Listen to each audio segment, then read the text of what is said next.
ليجزي الله الصادقين بصدقهم।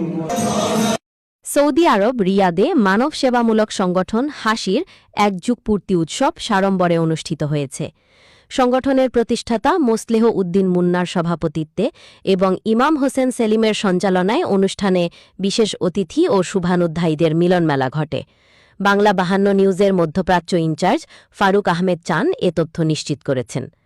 অনুষ্ঠানে আমন্ত্রিত অতিথি হিসেবে উপস্থিত ছিলেন ডাক্তার শেখ মমতাজুল ইসলাম বাপ্পি, ডাক্তার মোহাম্মদ মহসিন, কবি শাহজাহান চঞ্চল, মাওলানা মামুনুর রশিদ, দূতাবাসের আইন সহযোগী মামুনুর রশিদ, মীর রাসেল সুজন, খুরশেদ আলম রুবেল, মোহাম্মদ কামাল হোসেন, মোহাম্মদ রফিক, জিয়াউদ্দিন, আসলাম মোরশেদ, বাসির মিয়া বেপারী এবং জুনাইদ হোসাইন সহ আরও অনেকে। সংগঠনের 12 বছরের পথ চলায় মানবিক কাজে বিশেষ অবদানের জন্য অনুষ্ঠানে সম্মাননা ক্রেস্ট প্রদান করা হয়।